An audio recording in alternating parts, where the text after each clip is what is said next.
Hi, good evening all of you. I am Nishant. Welcome to a new episode of Arguably the Reading Quest. You know, poets are rare. Female poets are even rarer. But those female poets who have been awarded Nobel Prize in Literature are the rarest. So today I am going to talk about 3 female poets from Europe and America, 2 of whom have been awarded a Nobel Prize in Literature. Very contemporary one. And one I believe was equally iconic. But you know, there are certain poets, there are certain writers who out-exceed Nobel Prize. So she was one of them. So before giving you any hint, please listen to this poem. The poem is titled Aboriginal Landscape. You see, this is what I call a hair-raising poetry. Please listen to it.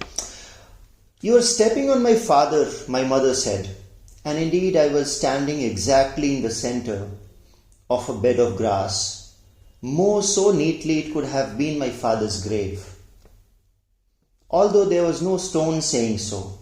You are stepping on your father, she repeated, louder this time, which began to be strange to me since she was deaf herself. Even the doctor had admitted it. I moved slightly to the side to where my father ended and my mother began. The cemetery was silent. Wind blew through the trees. I could hear very faintly sounds of weeping several rows away. And beyond that, a dog wailing. At length, these sounds abated.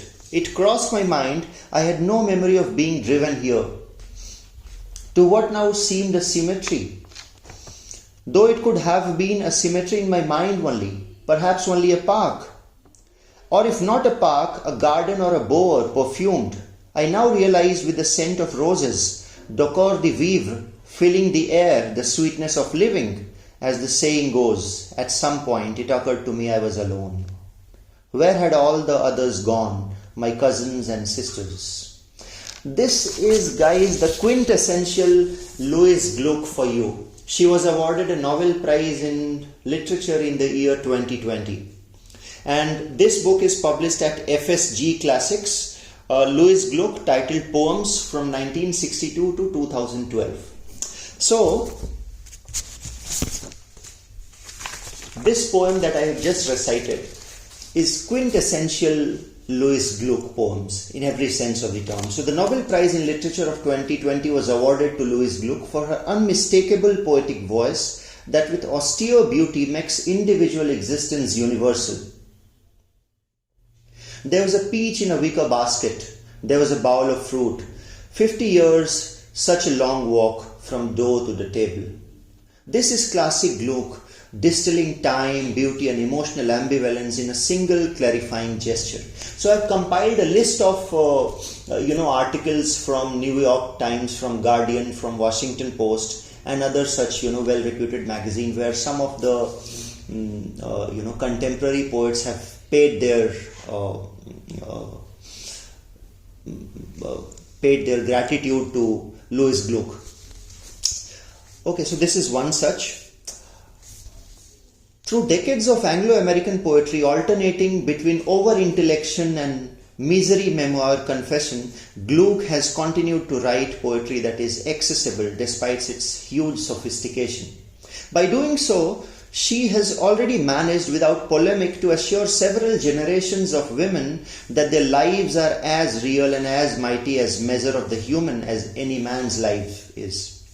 She has neatly shown a path through the canon for everyone who feels themselves excluded by that white male norm we should be past questioning.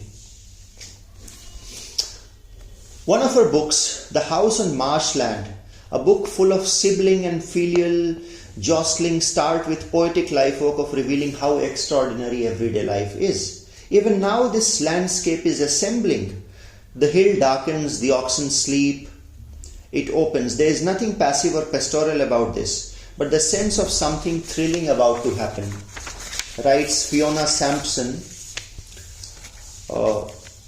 in one of her reviews. And the seeds, distinct gold, calling, come here, little one, and the soul creeps out of the tree. Writing such hair-raising poetry. By just her second collection, it is no surprise that Glück could receive the US leading literary honors. What Glück shares with her fellow laureate, Thomas Tranströmer, is a compassionate, comprehensive vision of human understanding and destiny. The fundamental experience of writer is helplessness. She tells us in the essay Education of a Poet, their life is dignified. Glück's poetry, for all its huge distinction, its vibrant intelligence and its beauty, has never lost the ability to serve society or the reader. Then another poet, another columnist, Com Toibin, writes in The Guardian that Louise Glück was reticent, careful about what she said. She could be distant. There was always a sense that her real life was lived in dreams and memories. In her imagination, in her time alone with students, sometimes she suggested that they try silence, not walking at all, that she believed might be the best for someone who was writing the wrong poems or producing too much. In her own poems, she walked with silence, breaking it, creating more space for it, leaving the gaps, writing lines that would hold as much implication as they could.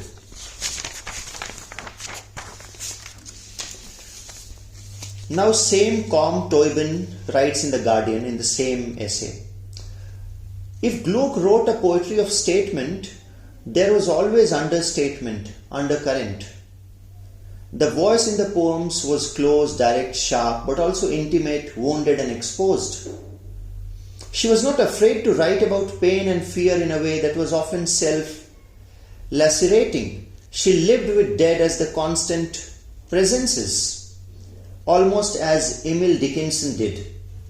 Even though some of the single-line sentences in her poems seem exact, certain, she was against certainty, or against a tone in poetry that lacked sharp shock or surprise. She looked for something new that seemed true in a single jagged moment. Then her poem could settle into a quieter, starker music.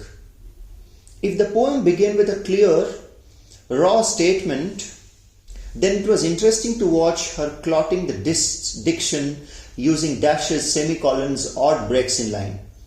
So guys, I have compiled these kind of words and phrases from New York Times, Guardian and all that, so that it can give you a glimpse of what to expect when you read Louise Glück poems. Her exploration of the self could be filled with what was personal and intimate, but surrounded with distancing effects.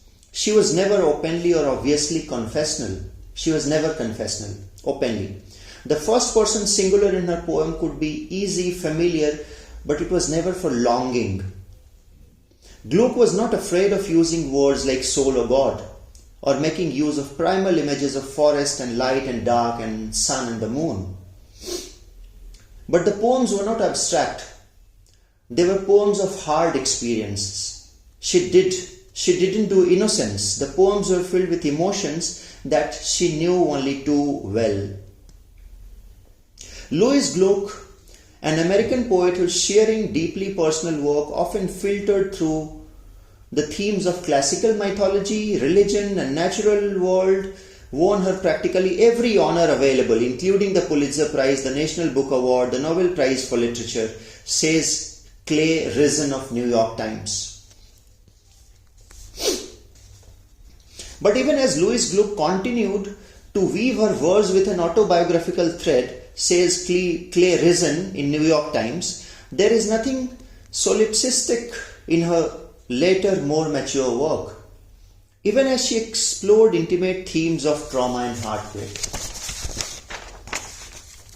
With sometimes remorseless wit and razor-sharp language, she seamlessly tied the personal to the social, the particular to the universal, looping together meditations on her own struggle with the theme of family, mortality and loss. Bleak, alienated and austere were the adjectives one got to use to finding in the reviews of Glück work. She is at the heart the poet of a fallen world. The critic Don Bogan once wrote, "Nature is rarely a thing of beauty in her work. It is full of sadness, danger and disappointment, and that is too much obvious, that is too much palpable. Nature is not comforting, rather it is discomforting." In what is perhaps one of her most famous and widely anthologized poems, Mock Oranges, she wrote, we were made fools of, and the scent of mock orange drifts through the window. How can I rest? How can I be content when there is still that odor in the world? But even if her work rarely offered redemption, let alone joy, it did seek solace. If only in the acceptance of the world as it is. Achilles' triumph, in a view, was his realization of his own mortality. And in mortality and death, she felt one might find the hope of rebirth. In the title, Poems of the Wild Irish, she wrote from flower's perspective. Now let me read one poem of Louise Glück from this book to you guys. So this is from her collection Ararat. The poem is titled Birthday. You see the haunting beauty of the poem. Every year on her birthday, my mother got 12 roses from an old admirer. Even after he died, the roses kept coming. The way some people leave paintings and furniture, this man left bulletins of flowers. His way of saying that the legend of my mother's beauty has simply gone underground. At first it seemed bizarre. Then we got used to it. Every December, the house suddenly filling with flowers. They even came to set a standard of courtesy, of generosity. After 10 years, the roses stopped. But all that time I thought the dead could minister to the living. I didn't realize this was the anomaly, that for the most part the dead were like my father. My mother doesn't mind. She doesn't need displays from my father. Her birthday comes and goes. She spends it sitting by a grave. She is showing him she understands, that she accepts his silence. He hates deception. She doesn't want him making signs of affection when he can't feel. So please enjoy Louise Glück. Another poet that, again a female poet, that comes to my mind is someone who can truly be called as an ire of American transcendentalist poets like Walt Whitman and Emerson. And you can find Walt Whitman, Emerson, Emily Dickinson, Sylvia Plath, all of them in one. She was not awarded a Nobel Prize in Literature, but I believe she was bigger than Nobel Prize. One of my personal favorite, a very intense poet, Mary Oliver. So this is her collection of poems, an anthology of poems, Devotion, published at Penguin Book. And before we start saying anything about the poet, let me start by reading one of her poems that I believe is quintessential. So this will give you the essential Mary Oliver. So this poem will give you what to expect when you read Mary Oliver. The beauty, the serenity, the amazement in nature, a very different kind of imagery. Everything is there. What if 100 rose-breasted grosbeaks flew in circles around your head? What if the mockingbird came into the house with you and became your advisor? What if the bees filled your wall with honey and all you need to do was ask them and they would fill the bowl? What if the brook slid downhill just past your bedroom window so that you could listen to its slow prayers if you fall asleep? What if the stars begin to shout their names or to run this way and that way above the clouds? What if you painted a picture of a tree and the leaves began to rustle? And the bird cheerfully sang from its painted branches. Please listen to this line once again. What if you painted a picture of a tree and the leaves began to rustle? And the bird cheerfully sang from its painted branches. What if you suddenly saw that the silver of water was brighter than the silver of money? What if you finally saw that the sunflowers turning towards the sun all day and every day were more precious, more meaningful than gold? So this is what the quintessential Mary Oliver to you is. So one of her critique, Margaret Fox, writes in New York Times that her poems, which are built of unadorned language and accessible imagery, have a pedagogical, almost homiletic quality. It was this, combined with their relative brevity, that seemed to endear her work to a broader public, including the clerics who quoted it in her sermons. Throughout her work, Miss Oliver was occupied with intimate observation of flora and fauna, as many of her titles, mushrooms, egrets, the swan, the rabbit, the waterfall, attest. Read on one level, these poems are sensualist, still lifes, often set in and around the woods, marshes and tide pools where Mary Oliver lived for more than 40 years. They offer impeccable descriptions of the land and its non-human tenants in a spare, formally conservative conversational style.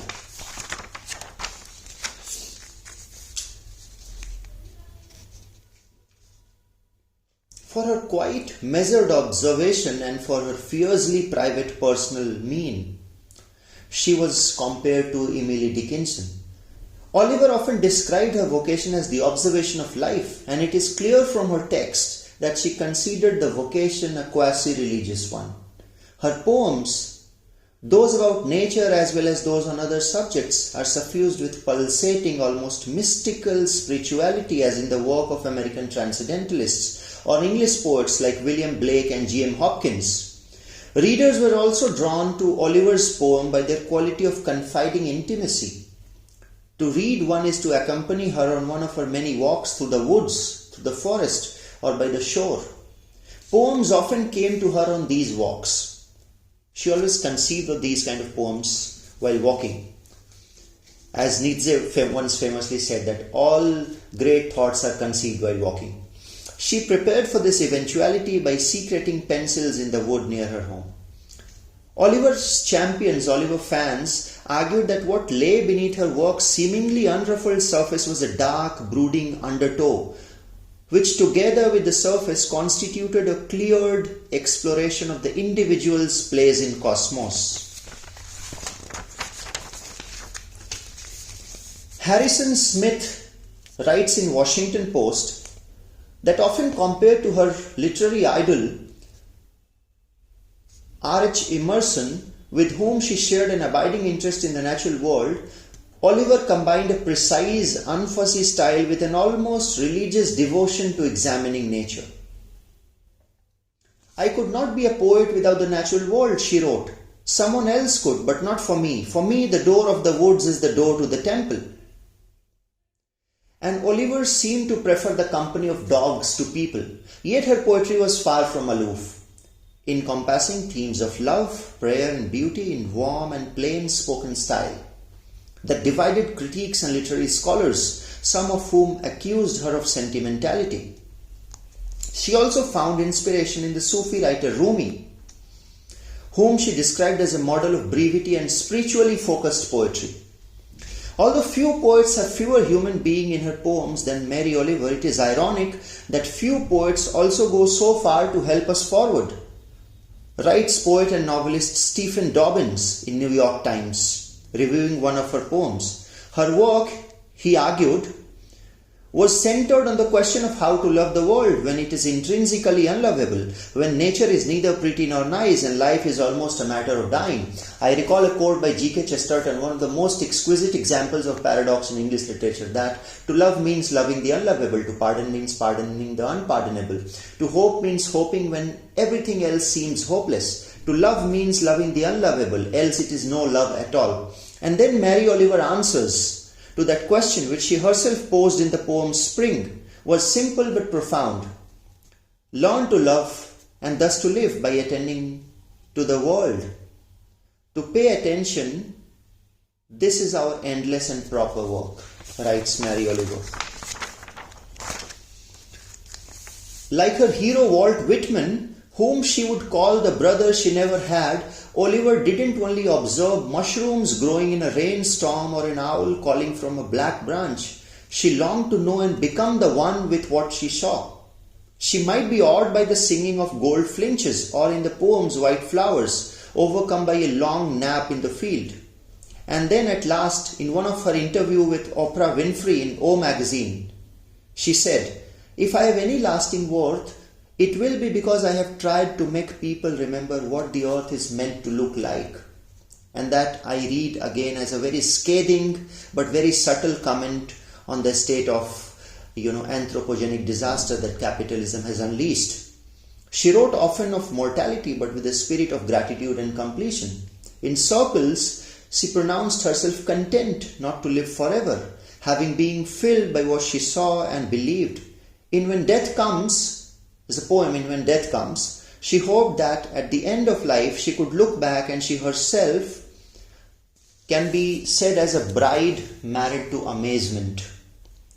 So if you really enjoy, these kind of reviews on Mary Oliver poetry, I believe, and if you are really interested in nature and how nature looks like, okay, what does it mean to be spending a solitude? What does it mean to be living a meaningful life amongst the wood? I think Mary Oliver comes very naturally to you. I would like to recite 2 more poems of Mary Oliver. So the poem is titled Mysteries, Yes. The poem is titled Mysteries, Yes. Truly we live with mysteries too marvelous to be understood. How grass can be nourishing in the mouths of the lambs. This is so beautiful line, you see. How grass can be nourishing in the mouth of lambs. How river and stones are forever in allegiance with gravity while we ourselves dream of rising. How 2 hands touch and the bonds will never be broken. How people come from delight or the scars of damage to the comfort of a poem. Let me keep my distance always from those who think they have the answers. Let me keep company always with those who say, "Look," and laugh in astonishment and bow their heads. So please read Mary Oliver. Highly recommended. One of my personal favorites. Now the next poet is Wisława Szymborska. Wisława Szymborska is a winner of Nobel Prize in Literature in the year 1996. Let's see what Nobel Prize Committee tells of Wisława. She was awarded Nobel Prize for poetry that with ironic precision allows the historical and biological context to come to light in the fragments of human reality. The stylistic variety in her poem makes it extremely difficult to translate, but there nevertheless exist a number of works in other languages, so that the major part of her poetry is accessible to a wide readership. With her distance and commitment, Szymborska accords full support to her idea that no question are of such significance as those are naive. From this position, she presents her poetic deliberation in a form that is fastidious, while her register, paradoxically enough, is extensive, continuously shifting in every respect. In her discourse, there is a striking combination of spirit, inventiveness and empathy, which calls to mind both the Renaissance and the Baroque. Szymborska's criticism of civilization often finds expression in an irony made more scathing by its very restraint. There is no such thing as self-critical jackal. In this way, her muse becomes subversive in the best meaning of that term. She has been described as the Mozart of poetry, but not without justice in view of her wealth of inspiration and the veritable ease with which her words seem to fall into place. But as can be seen from the quotation, there is something of the fury of Beethoven in her creative work, says one of her critiques. The Swedish Academy lauded her poetry for the ironic precision with which it illuminated the 20th century history and the way it explored the modern world in fragments of human reality. In her 1957 collection, Calling Out to Yeti, she compared the late Soviet dictator Joseph Stalin to the abominable snowman. And then the speaker of the verse, standing on the Himalayan mountain, shouts to the abominable snowman, "Yeti, not only crimes are possible amongst us. Yeti, not all words are death sentences." She says that when I was young, I had the moment of believing in communist doctrine. I wanted to save the world through communism. Quite soon I understood that It doesn't work, but I've never pretended that it didn't happen to me. At the beginning of my creative life, I loved humanity. She continued, I wanted to do something good for mankind. Soon I understood that it isn't possible to save mankind. There is no need to love humanity, but there is a need to like people. Not love, just like. This is the lesson I draw from the difficult experiences of my youth. In other poems, she deconstructs seemingly ordinary concerns. In one of the poems, Writing a Resume, she used the image of a simple typed page to convey how little people can know about one another. So please listen to this poem, Writing a Resume, one of my favorites. Writing a resume. What needs to be done? Fill out the application and enclose the resume. Regardless of the length of life, a resume is best kept short. Concise, well-chosen facts are de rigueur. Landscapes are replaced by addresses. Shaky memories give way to unshakable dates. Of all your loves, mention only the marriage. Of all your children, only those who were born. Who knows you matters more than whom you know.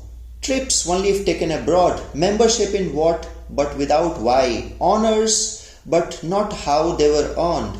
Write if you have never talked to yourself and always kept yourself at arm's length. Pass over in silence your dogs, cats, birds, dusty keepsakes, friends and dreams. Price not worth and title not what inside. His shoe shies not where he is off to, that one you pass off as yourself. In addition, a photograph with one ear showing. What matters is its shape, not what it hears. What is there to hear anyway? The clatter of paper shredders. So guys, if you really enjoyed the video, please like, share and subscribe to my YouTube channel. Also, I would like to reply to each one of you individually in the comment. Please do comment and tell me what next video would you like me to make. Thank you so much. Happy reading.